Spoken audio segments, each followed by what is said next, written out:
Fumble. Oh, yes. So I'm just saying, it's somebody on your coattail. So what are you gonna do to keep me? Because you see that someone else is trying to win me over. Ooh, baby, listen, hey, welcome to Little Blackbird 91. We're talking to you guys, obviously, about Ready to Love, but we're actually giving you guys a breakdown. Why is it that certain women, and men do it, but mostly I want to talk about women because in this particular case, why do women want men to fight over them? Why do some women want some men to really have 2 or 3 men fighting over them? I want to break that down, why that is. And I want to make this distinction.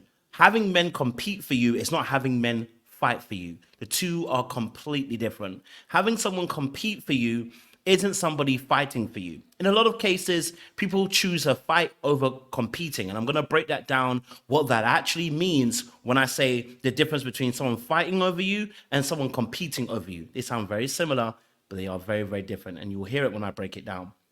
I want to say, obviously, according to this particular aspect, this is really manipulative as well, right? To let the person know that you're feeling, to let them know that an ex has come back into the picture, it's purposely done. It wasn't done by mistake. It wasn't said by mistake. It was purposely said to create insecurity in the other person in hopes the person would fight for you. I kind of answered my question about fight and compete and why it's slightly different, right? But we're going to break it all the way down for the next few minutes as well. If you haven't watched the show Ready to Love, we'll try and keep it as general as possible, but I will use the show as an example to give you a better idea as to why this is toxic and why this doesn't work in the long term in a relationship. It's toxic, it's manipulative, and it leads to destructive behaviors and not actually ones that build a healthy foundation for a relationship going forward. So if you're new to the channel, do me a massive favor, like it, share, subscribe, click on that bell button for notification of the uploads. And for those of you who are returnees, you already know what it is. You got the minerals, you got the minerals. Stay hydrated because streets out there are hot. Listen, don't forget, we'd love for you guys to join our membership, our family.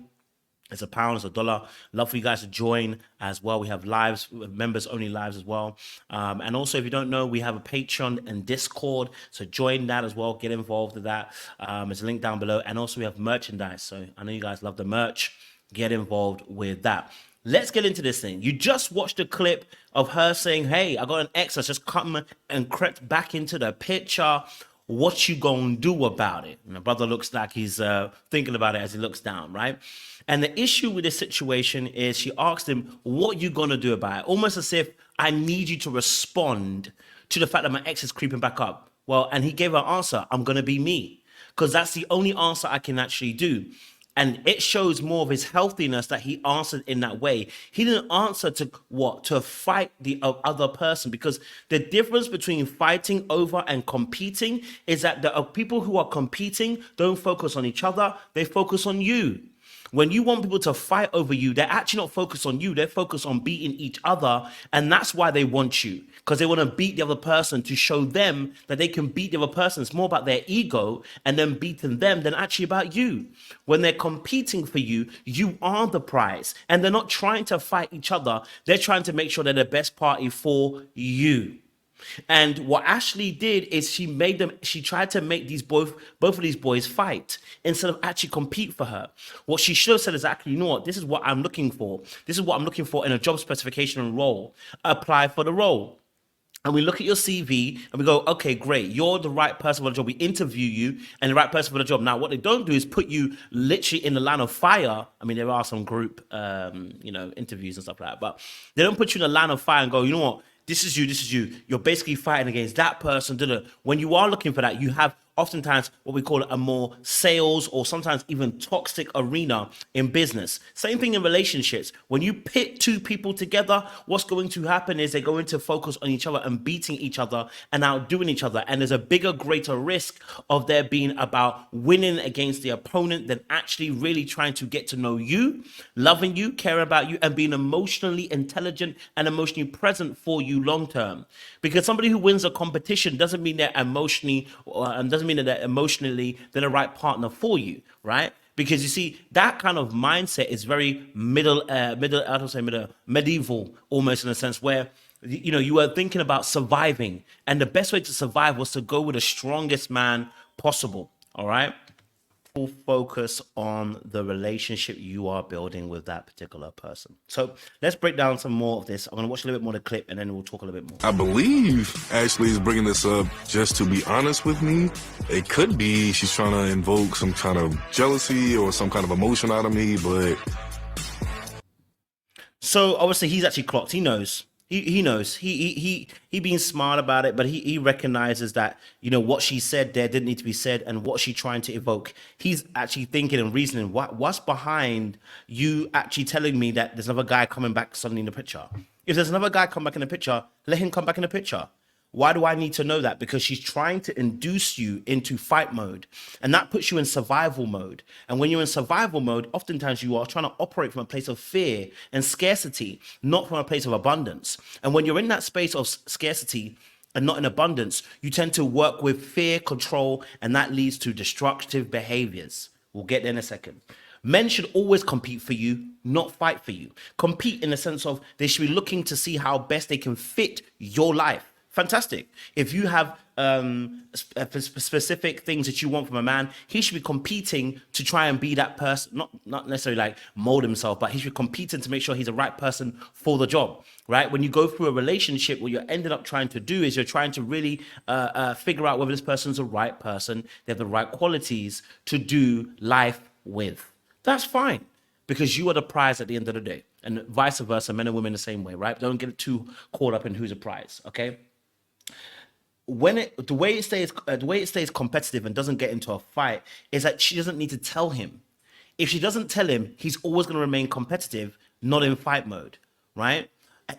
And if he doesn't want to compete anymore, you get rid of him and compete here in the sense of showing up to be his best. If he doesn't want to be his best, get rid of him. He's not the right person for the job, because when a man wants a woman, he goes after her. He's willing to compete, meaning he's willing to be at his best.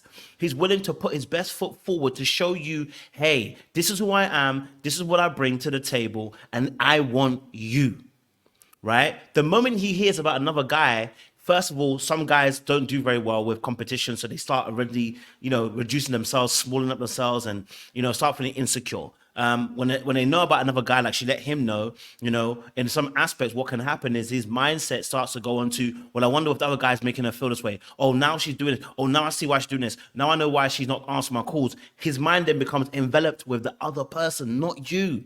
It actually does more damage than you really realize, okay?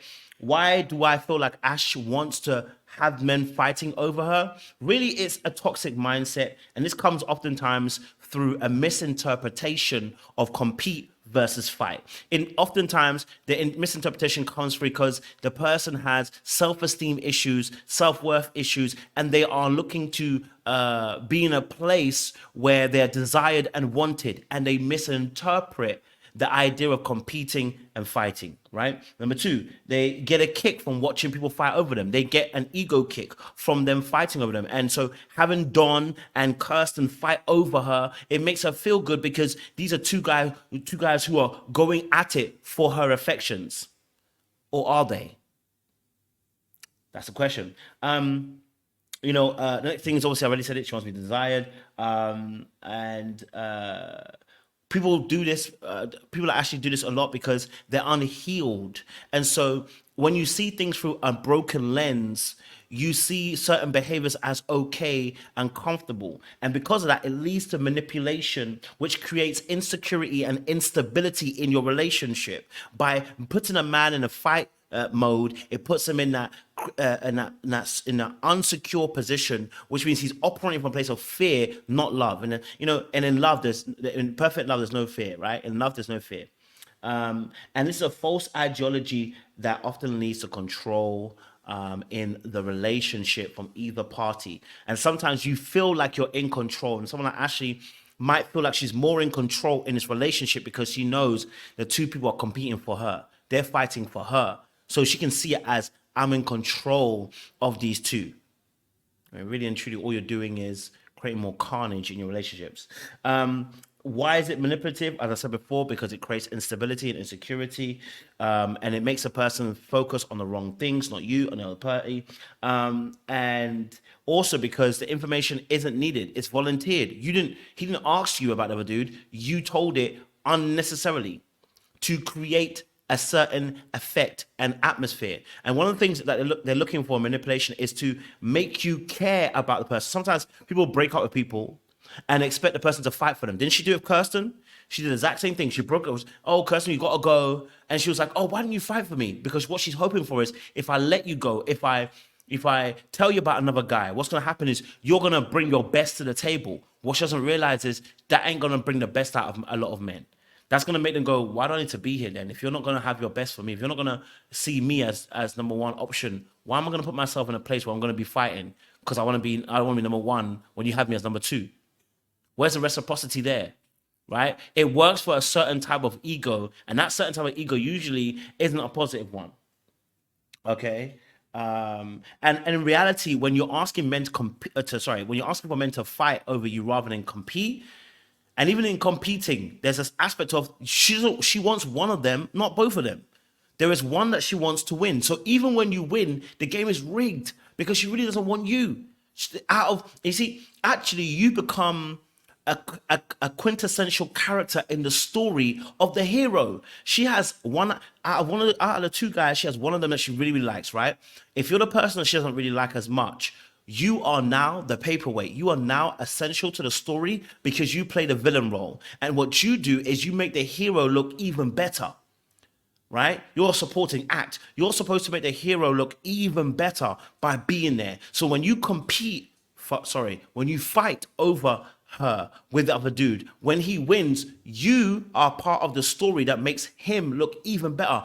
And the story's gonna be like, I had these two guys competing over me, and he just fought so hard for me, and it's all for show, right? So it's not necessary to be in a place where you're fighting over somebody rather than actually competing for them. Do you get what I'm saying to you?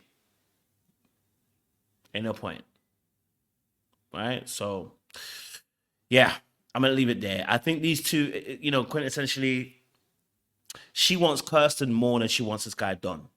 And really the truth of the matter is, the only difference is attraction. She doesn't find Don as attractive as she finds Kirsten. With Kirsten, she finds him super attractive. Hence why she says they're missing something of a spark or chemistry. That spark of chemistry is this. You're not attracted to him, darling, so you can't feel nothing. Like, share, subscribe, click on the bell button for notification of uploads.